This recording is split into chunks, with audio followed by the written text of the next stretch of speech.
ñu ngi leen di nuyu di leen jaajëfal yéen ñi nga xamante ne ni yéenay suivre chaîne bi di Xalaat TV ñu leen di dalalaat ci seen nouvelle vidéo ñàkkul ni dégg ngeen ko ci bés yu ñu weesu dafa am benn faille de sécurité boo xamante ne ni dafa laal application bi di WhatsApp bu Sénégalais yi bëri di utiliser parce que dafa am benn logiciel espion israélien bu ñu installé woon ci application wu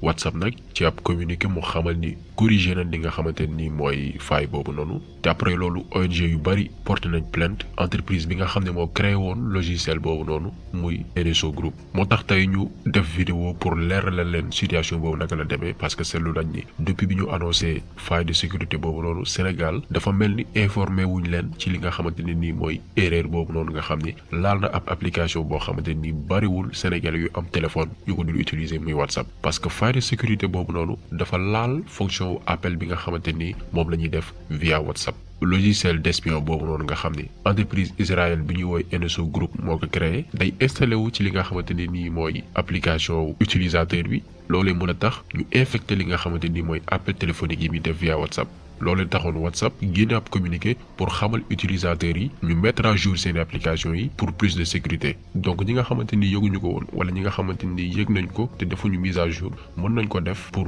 assurer seen sécurité. dañuy ñëw d'abord ci affaire bi naka la demee maanaam faille de sécurité bi nga xamante ne nii laal na WhatsApp dafa nekk benn faille boo xamante ni ay équipe de haut niveau ñoo ko mën a détecté maanaam du loo xamante ni yomb woon na xam bu ñu sukkandikoo ci Financial Times faille boobu noonu nga xam ne am na ci application WhatsApp NSO Group muy benn entreprise israélienne daf ko utiliser pour installer li nga xamante ni mooy ci application WhatsApp bi ay logiciel espion yu ñuy tuddee Pegasus parce que entreprise boobu noonu moo leen wax sànq muy entreprise NSO Group nekk Israël day fournir ay logiciel force de sécurité yi nekk ci àdduna bi dëkk yu bari dëkk yu am doole yi je veux dire boo jëlee États-Unis nga jël Russie nga jël les grandes puissances mondiales ba ci Israël seen réew entreprise boobu noonu da leen di jaay li nga xamante ni mooy ay logiciel espion pour que ñuy mën di topp di surveiller ay doomi aadama wala sax ay gouvernants d'ailleurs am na benn ONG anti surveillance bi ñu woowee Citizen Lab am na sax benn avocat wu boo xamante ni ci wàllum défense des droits de l'homme lay yëngu visé woon nañ ko dimanche 12 mai à travers logiciel espion boobu noonu ñu tuddee Pegasus bi ma leen wax sànq benn programme la boo xamante ne nii day tax ñu collecté géolocalisation wu doomi aadama bi maanaam fi mu féete ci zone géographique fan la nekk ban réew la nekk day permettre aussi ñu lire ay message am ak email am yi c'est-à-dire que yamul rek ci WhatsApp day dem ba laal yeneen application yi nga xamante ni nit ki am na ko ci biir téléphone am te beneen bi gën a graaw ci logiciel espion boobu noonu nga xam ni entreprise israélienne bii di NSO Group créé na ko mooy day déclencher maanaam day taal sa micro ak sa caméra wu téléphone sans pour autant que yow nga xam ko c'est-à-dire que benn logiciel bu graaw la boo xamante ne nii day topp nit ki di ko tracé fépp fu mu mën a nekk ak activités yi nga xamante ni mi ngi koy def à travers téléphone am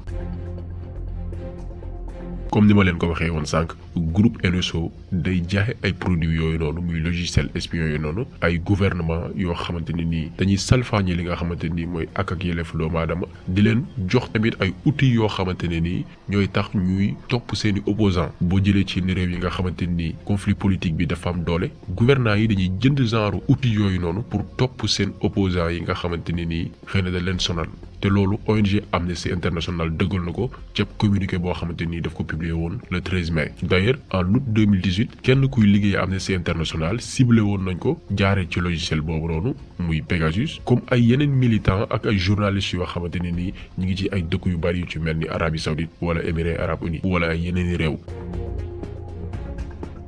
ab outil la boo xamante ne nii bàyyiwul kenn moo xam ngay homme politique moo xam ngay journaliste moo xam ngay militant des droits de l'homme moo xam ngay activiste moo xam ngay citoyen lambda boo xamante ni nii xëy na peut-être mun nañ jaare ci say données personnelles pour utiliser ko jaay ko ay entreprise yu mag moo xam ay entreprise publicitaire wala ay sax entreprise commerciale entreprise yoo xamante ni c'est des entreprises de e-commerce yoo xamante ni nii yow dañ lay cibler pour di la diffuser ay publicités yoo xamante ne nii yow day méngoog say bëgg-bëgg donc c'est des stratégies yoo xamante ne nii dafa am ay enjeux importants parce que am na alal ju ci ne à travers logiciel yooyu noonu ñuy jaay viser nag population mondiale bi yëpp képp koo xam ne am nga téléphone ñu ngi lay viser.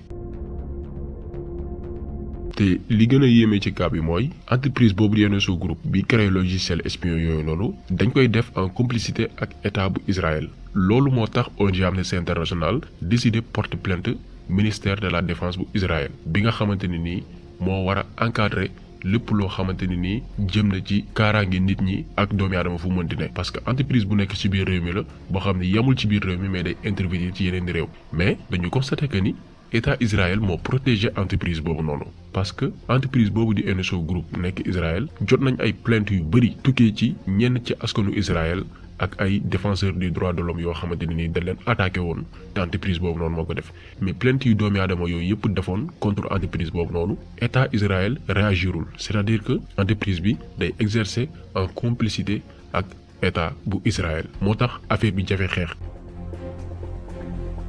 donc gannaaw loolu lépp WhatsApp ci boppam communiqué bi ñu génnee pour xamal seen utilisateurs yi ñu mettre à jour seeni application confirmé ne que ni faille bi benn entreprise privée moo koy exploité te loolu xam nañ ko mooy NSO Group bi nga xamante ni day travailler ak ay gouvernement pour installer ay logiciel espion ci téléphone doomi aadama yi. NSO Group boobu noonu entreprise boobu bokk na tey ci entreprise yi gën a mag ci li nga xamante ne nii mooy njaayum ay outils de surveillance ak di espionner li nga xamante ne nii mooy données doomu aadama yi di topp nit ñi. parce que Israël ñoom noonu lañ mel réewum caay-caay la goo xamante ne nii booy xool virus yi ngay gis ci ordinateur yeeg téléphone yeeg yépp yu ci bari Israël lañ ko defaree c'est-à-dire que ñoom dañu aay ci domaine boobu noonu moo tax ñu naqaree xeex parce que ci domaine informatique la ñuy jaar di def seeni mbir di def seeni njuuj njaaj di def seeni manigance pour mën di manipuler nit ñi Israël ñoo mel noonu. te leneen li firndeel entreprise israélienne boobu noonu yàgg na def lu ni mel jotoon nañ benn plainte boo xamante ne nii dañ ko déposé woon en fin 2018 te ki ko defoon di jegeñaale journaliste bi di Jamal Khashoggi bi nga xam ne dañ ko rayoon ci ambassade Émirats arabes unis ca Istanbul te plainte boobu noonu day wane ni téléphone journaliste boobu ñuy rayoon muy Khashoggi dañ ko mettre woon sur surveillance maanaam dañ ko doon surveiller durant atum 2018 bi yëpp te surveillance bi ils se sont rendu compte que ni après xam ni logiciel Pegasus bi nga xamante ni NSO Group moo ko créé moo nekkoon ci téléphone am maanaam avant ñu ko doon rey dañ ko doon surveiller. jamono jooju entreprise dafa weddi woon mais du dëgg parce que dañ ne woon logiciel bi dañ ko doon jaay seulement gouvernement yi ak service de maintien de l'ordre yi mën a aar li nga xamante ne nii mooy seen askan contre yenn ñaawteef fi alors que loolu lépp amul dañuy utiliser logiciel yooyu noonu pour def naka sulu noonu.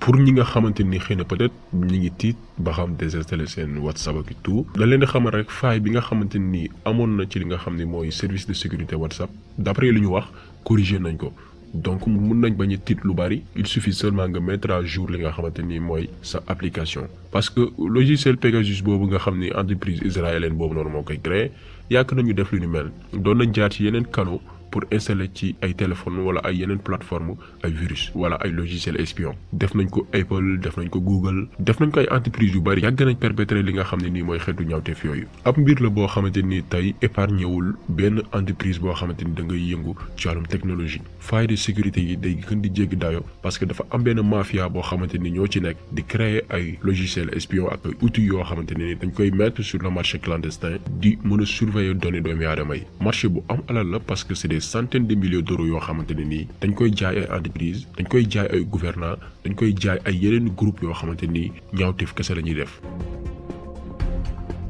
donc ñun suñu réew xëy na peut-être nekkuñu en avance par rapport ak loolu mais na ci ndaw ñi gën a gëstu na ci suñu gouvernants yi gën a gëstu mettre en place ay systèmes yoo xamante ni nii ndaw ñi nañ ko xam ndaw ñi nañ mën jàng yooyu noonu ñàkkul ni Sénégal sax am na fi na état bi utiliser loolu pour que yeneen dëkk yi moyens yi ñi jël entreprise dëkk yooyu mooy ñi jël ñu nit suñu réew ñu mën di ko def pour mën a aar suñu askan aar suñu utilisateur tey li ñuy wax commerce des technologies de surveillance problème la ci àdduna gi yëpp njaayu logiciel yooyu noonu wala outils yu ni mel dañ koy interdire ci dëkk yëpp moo xam muy Europe wala sax dëkk yi nga xamante ni sax duñu respecter li nga xamante ni mooy ak yelleefu doomu aadama boo xool suñu réew yi rek ñoo descend Afrique ñoo yeewoogul te yaakaar naa ni yeneen continent yi dañ koy defee ñu nit war nañ ko mën a def parce que tey amul kenn ku dul utiliser li nga xamante ni mooy technologie moo xam téléphone moo xam ordinateur moo xam yeneen outils Afrique tey benn marché la boo xamante ni nii dafa important donc foog suñu gouvernants yi jël ci ay mesures mettre en place des politiques organiser ay conférences parce que yeneen continents yi ñuy def ñun suñu continent yi duñ ko def ñun xalaatuñ sécurité utilisateurs yi xalaatuñ sécurité entreprise yi nga xam ne ñoo yëngu ci wàllum technologie moo tax njombe yi di wéy di am ci suñu réew.